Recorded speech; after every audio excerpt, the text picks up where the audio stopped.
Hello dear students, welcome to your channel target semester. This is your educator Simran. आज हम लोग इसलिए जुड़े हैं ताकि हम ये जान पाएँ कि आपके लखनऊ यूनिवर्सिटी जो है वो बीकॉम में कौन कौन से सब्जेक्ट फर्स्ट सेमेस्टर में पढ़वा रही है। फर्स्ट सेमेस्टर में आपको क्या क्या पढ़ना है, कैसे पढ़ना है, क्या आपका सिलेबस रहेगा, कौन से आपके मेजर सब्जेक्ट रहेंगे, कौन सा माइनर सब्जेक्ट रहेगा, इसका आज का डिटेल आपका एक लेक्चर, आपका इस सेशन रहेगा जिसमें आज आपको ये सब पता चलेगा। चलिए स्टार्ट करते हैं इसी के साथ। फर्स्ट सेमेस्टर का यहाँ पर लिखा हुआ है। फर्स्ट सेमेस्टर में आपके कौन कौन से सब्जेक्ट हैं। तो फर्स्ट सेम में आपका जो मेजर सब्जेक्ट है, मेजर कोर्स में जो सब्जेक्ट है आपका वो है फाइनेंशियल अकाउंटिंग। फाइनेंशियल अकाउंटिंग पहला आपका मेजर सब्जेक्ट है जिसमें आपका एक अकाउंटिंग सब्जेक्ट रहता है, न्यूमेरिकल रहता है, आपको फाइनेंशियल अकाउंटिंग पढ़ना होगा। ओके, नेक्स्ट जो आपका मोस्ट इंपॉर्टेंट और सब्जेक्ट है वो है माइक्रो इकोनॉमिक्स। माइक्रो इकोनॉमिक्स याद करिए, आपने अपने जब आप एंट्रेंस की तैयारी कर रहे थे, आप अपने बीकॉम एडमिशन एंट्रेंस की तैयारी कर रहे थे, तभी आपने थोड़ा सा इकोनॉमिक्स पढ़ा था, मैक्रो इकोनॉमिक्स पढ़ा था, माइक्रो इकोनॉमिक्स भी पढ़ा था। सो वही उसमें से माइक्रो में से सिर्फ माइक्रो इकोनॉमिक्स आपको पढ़ना है। मीन्स मैक्रो इकोनॉमिक्स नहीं पढ़ना है। मैक्रो इकोनॉमिक्स जितने टॉपिक आपने एंट्रेंस के टाइम पढ़े थे, नेशनल इनकम हो गया, गवर्नमेंट बजट हो गया, बैलेंस ऑफ पेमेंट हो गया, ये सब ना पढ़ के आपको सिर्फ माइक्रो पढ़ना है, मतलब एक इंडिविजुअल, एक कंपनी के बारे में पढ़ना है इकोनॉमिक्स में। ओके, नेक्स्ट कौन सा सब्जेक्ट है आपका? Business organisation. बिजनेस ऑर्गेनाइजेशन आपका एक सब्जेक्ट है जो कि थ्योरेटिकल सब्जेक्ट है, लेकिन कहीं ना कहीं उससे जो क्वेश्चंस होते हैं वो भी इंपॉर्टेंट हो जाते हैं क्योंकि उसमें कॉन्सेप्ट्स रहते हैं कई सारे। तो ये भी आपका इंपॉर्टेंट सब्जेक्ट है। और साथ ही साथ एसेंशियल्स ऑफ मैनेजमेंट, मैनेजमेंट के बारे में हम पढ़ेंगे, क्या एसेंशियल्स हैं, जिसको प्रिंसिपल ऑफ मैनेजमेंट के नाम से भी जान सकते हो। प्रिंसिपल ऑफ मैनेजमेंट बोलो या एसेंशियल्स ऑफ मैनेजमेंट बोलो, दोनों सेम है। ठीक है, ये बेसिक होता है, ये दोनों ही सब्जेक्ट बेसिक हैं, जिसमें आपके सब्जेक्ट का नाम है एसेंशियल्स ऑफ मैनेजमेंट। सो ये थे आपके चार आपके मेजर सब्जेक्ट रहते हैं। इसी तरह यहाँ पर भी चार आपके मेजर सब्जेक्ट्स रहे हैं। ठीक है, मेजर 1 में 2 और मेजर 2 में 2 सब्जेक्ट। ओके, साथ ही साथ आपका माइनर सब्जेक्ट आता है। माइनर सब्जेक्ट में आपका है इसमें currency, banking and exchange. Currency, banking and exchange आपके माइनर सब्जेक्ट में आएगा, जिसमें आपको थोड़ा सा बैंकिंग और एक्सचेंज के बारे में पढ़ना होगा। और आपका को करिकुलर और वोकेशनल कोर्स में आपका सब्जेक्ट होगा इन्वेस्टिंग इन सिक्योरिटी मार्केट या पर्सनैलिटी डेवलपमेंट या मैन पावर इकोनॉमिक्स। ये तीन है, इनमें से कोई एक आपका को करिकुलर सब्जेक्ट रहेगा, वोकेशनल कोर्स रहेगा आपका। ओके, सो ये था आपके टोटल कितने क्रेडिट का? 4 4 4 4 2 + 2, टोटल 20 क्रेडिट का आपका ये पूरा आपका एक सेमेस्टर रहेगा, फर्स्ट सेमेस्टर। सो सबसे पहले best wishes for all of you for this new journey of your BCom. आप बीकॉम स्टार्ट कर रहे हो, एक अच्छी पढ़ाई चलेगी आपकी, पूरे 4 साल की चलेगी।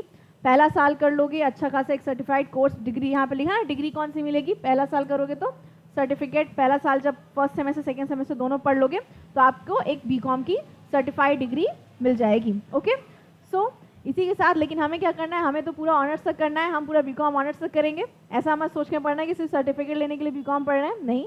पहला साल करो, सेकेंड साल करो, तीसरा साल करो, ग्रेजुएट हो जाओगे, उसके बाद ऑनर्स 4 साल करोगे तो ऑनर्स की डिग्री मिलेगी। ओके, सो इसी के साथ थोड़ा सा सिलेबस को भी देख लेते हैं। हम सिलेबस देखते हैं।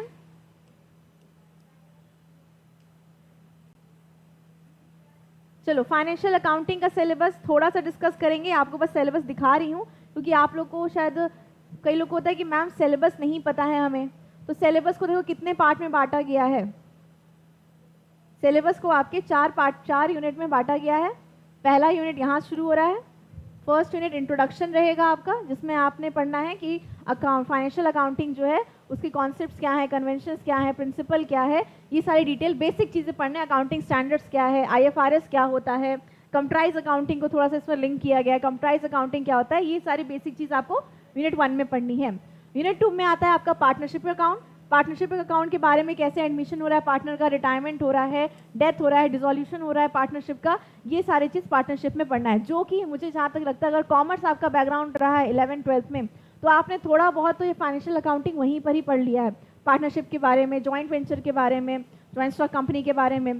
फिर साथ ही साथ ये बेसिक जो अकाउंटिंग के प्रिंसिपल्स हैं, इनके बारे में आप पहले से पढ़े होंगे अगर आपका कॉमर्स बैकग्राउंड रहा है 11th-12th में, अगर आपने कॉमर्स चूज़ किया है।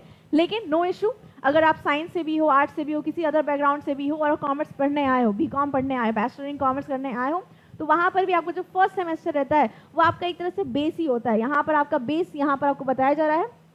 कॉमर्स जो पढ़ के आते हैं उनके लिए थोड़ा सा एक्स्ट्रा बेनिफिट हो जाता है कि चलो वापस से चीज़ें रिवाइज हो गई, लेकिन अगर आप दूसरे स्ट्रीम से हो तो आपको थोड़ी मेहनत करने की ज़रूरत पड़ेगी ताकि आप उस लेवल तक आ जाओ, क्योंकि देखो 2 साल जो पढ़ के आया है वो वापस से रिवाइज कर रहा है और आपको नया नया चीज़ें जाननी पड़ेगी।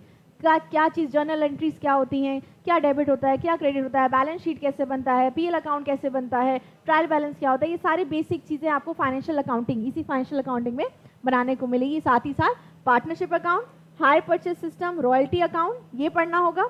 फिर साथ ही साथ इसमें 4th यूनिट में आता है आपका स्पेशल अकाउंटिंग। फिर आता है आपका स्पेशल अकाउंटिंग जिसमें आप इंसॉल्वेंसी डिफिशिएंसी अकाउंट बनाते हो, या लॉस ऑफ स्टॉक और लॉस ऑफ प्रॉफिट, ये ब्रांच अकाउंट जो है, ये सारी चीज़ें आप इसमें पढ़ते हो। वोएज अकाउंट, ये एक्स्ट्रा स्पेशल अकाउंट्स है, इनके बारे में आप पढ़ोगे। तो एक तरह से डिटेल है, एक तरह से बहुत डिटेल में आपका ये फाइनेंशियल अकाउंटिंग का पेपर है जो मोस्ट इंपॉर्टेंट हो जाता है, क्योंकि इसमें ऑप्शन नहीं है आपके पास, आपको पढ़ना ही पढ़ना है। ओके, सो नेक्स्ट कौन सा आपका सब्जेक्ट आ गया? आपका माइक्रो इकोनॉमिक्स आ गया। माइक्रो इकोनॉमिक्स तो देखा देखा आपको लगेगा, क्योंकि आप थोड़ा सा अपने उसमें पढ़ के भी आए हो एंट्रेंस एग्जाम में, मुझसे ही पढ़े होगे। अगर आप पहले से जुड़े हुए हो हमारे साथ तो आप मुझसे ही पढ़े होगे कि माइक्रो इकोनॉमिक्स आपने मुझसे पढ़ा होगा। आपका पेपर गया था, हाँ तो अच्छा ही गया था, सुनने में तो आया था कि बहुत बढ़िया गया था भाई। मैं पहुंच नहीं पाई थी आपके पास लखनऊ यूनिवर्सिटी, बट ठीक है, मुझे रिव्यू मिल गया था कि बच्चों का पेपर बहुत बढ़िया गया है। सो उसी के साथ जो ये आपका यूनिट 1 है, इसमें इकोनॉमिक्स की कॉन्सेप्ट को बताया गया है। पहले वाले में नेचर, स्कोप, माइक्रो इकोनॉमिक्स दोनों के बारे में बताया गया है। फिर यूनिट 2 में कंज्यूमर बिहेवियर और यूटिलिटी एनालिसिस हम पढ़ेंगे, कंज्यूमर के बिहेवियर और यूटिलिटी एनालिसिस के बारे में देखेंगे। फिर इसके बाद डिमांड एनालिसिस इसी में आ जाता है, डिमांड एनालिसिस देखेंगे, इसमें आता है इलास्टिसिटी ऑफ डिमांड और लॉ ऑफ डिमांड। ठीक, फिर ऑर्डिनल अप्रोच क्या होता है इसके बारे में देखेंगे। तो ये 2 हो गया। फिर आगे आपका 3rd और 4th यूनिट में क्या है? प्रोड्यूसर बिहेवियर है। प्रोड्यूसर बिहेवियर जो प्रोडक्शन को देखकर होता है, प्रोड्यूसर के बिहेवियर देखेंगे। फैक्टर ऑफ प्रोडक्शन क्या हो सकते हैं, जिसमें लॉ ऑफ प्रोडक्शन आता है, लॉ ऑफ वेरिएबल प्रोपोर्शन और law of return to scale. ये सारी चीज़ थोड़ी बहुत तो सबने पढ़ी है मेरे साथ, लेकिन ठीक है, अब वहाँ पर डिटेल में पढ़ना है तो हम अच्छे से पूरा पढ़ेंगे। फिर क्या आता है? मार्केट के बारे में आता है, रेवेन्यू एनालिसिस, पूरा मार्केट देखेंगे, कैसे इक्विलिब्रियम बनाया जाता है मार्केट का, उसको देखेंगे। फिर डिस्ट्रीब्यूशन ऑफ, जैसे फैक्टर प्राइसिंग हो गई, डिस्ट्रीब्यूशन कैसे हो सकता है, किस प्राइस पे जा रहा है हमारा सामान, किस तरह से जाएगा, तो उसमें आ गया रेंट आ गया, ठीक, वेजेस आ गए, इंटरेस्ट आ गया, ठीक। तो ये सारी चीज़ों के बारे में हम 4th यूनिट में पढ़ेंगे। सो नेक्स्ट कौन सा है आपका सब्जेक्ट? नेक्स्ट है आपका बिजनेस ऑर्गेनाइजेशन। बिजनेस ऑर्गेनाइजेशन भी बहुत ही अच्छा सब्जेक्ट है आपका। दिखने में छोटा है, देखो इतना ही है। ये पहला, दूसरा, तीसरा और चौथा, ये 4 यूनिट ही है। पहला यूनिट आपको बेसिक इंट्रोडक्शन देगा बिजनेस ऑर्गेनाइजेशन के बारे में। दूसरा बताए कितने तरीके के बिजनेस ऑर्गेनाइजेशन होते हैं। तीसरा आ गया कॉम्बिनेशन एंड मार्केट, कैसे मार्केट कंबाइन करती है, मतलब बिजनेस है वो कंबाइन करती है, और मार्केट क्या होता है इसके बारे में। फिर लास्ट आ गया ऑर्गेनाइजेशन के बारे में कि ऑर्गेनाइजेशन का प्रोसेस क्या होता है। तो बहुत ही छोटा सा सब्जेक्ट है ये, बहुत ही बढ़िया सब्जेक्ट है। आपको लगेगा बहुत जल्दी ख़त्म हो गया ये सब्जेक्ट, लेकिन जितना ये छोटा दिख रहा है उतना छोटा होता नहीं है। इसमें सिलेबस में भले कम दिया है, लेकिन जो आपका बुक उठाओगे उसमें बहुत सारी चीज़ें हैं, वो सारी चीज़ पढ़नी पड़ेगी। तो इसके लिए आपको पहले से तैयारी शुरू करनी होगी। ओके, चलो नेक्स्ट कौन सा है? सारे आज मेजर ही बताऊंगी, माइनर तो जब पढ़ाया जाएगा तब बता दूंगी कि माइनर में क्या है। एसेंशियल्स ऑफ मार्केटिंग मैनेजमेंट शुरू हुआ है। अब देखना इसमें सारे मैनेजमेंट चीज़ें होंगी, इसलिए भी सिलेबस जो है वो देखो छोटा सा ही है। Unit 1, unit 2, unit 3 and then unit 4। पहला क्या, इंट्रोडक्शन के बारे में बता रहा है मैनेजमेंट के। दूसरा जो 7 जो फंक्शन है हमारा, फंक्शन ऑफ मैनेजमेंट, इसके बारे में, फंक्शन ऑफ मैनेजमेंट के बारे में बताया गया है।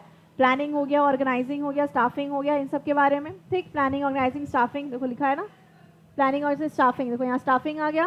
कंट्रोलिंग, मतलब जो आपका ये फंक्शन है, फंक्शन ऑफ मैनेजमेंट है, वही उसी को ही पूरे चारों यूनिट में डिवाइड कर दिया गया है। Planning, organising, staffing, controlling, directing भी होगा, हाँ डायरेक्टिंग, कंट्रोलिंग, डायरेक्टिंग, ठीक। इतने टाइप में आपका हो गया है। अदर चीज़ें भी हैं, मैनेजमेंट प्रोसेस क्या है, कंट्रोल प्रोसेस क्या है, ये सारी चीज़ें भी हैं। तो इसी के साथ आपका आज का जो आपका इन्फॉर्मेशन था ये इसी चीज़ को लेके था। साथ ही साथ आपके लिए ही ये बैच जो है, कई बच्चे जो हैं फर्स्ट सेमेस्टर में हमारे साथ ऑलरेडी जुड़ चुके हैं, जो हमारे साथ एंट्रेंस में पढ़े भी थे, उनके पास तो ऑलरेडी हमारा रिव्यू है ही। सो वो ज्वाइन कर चुके हैं। ये जो बच्चे हैं अभी तक ज्वाइन नहीं किए हो उनके लिए बता देती हूँ कि आपका बैच स्टार्ट हो चुका है।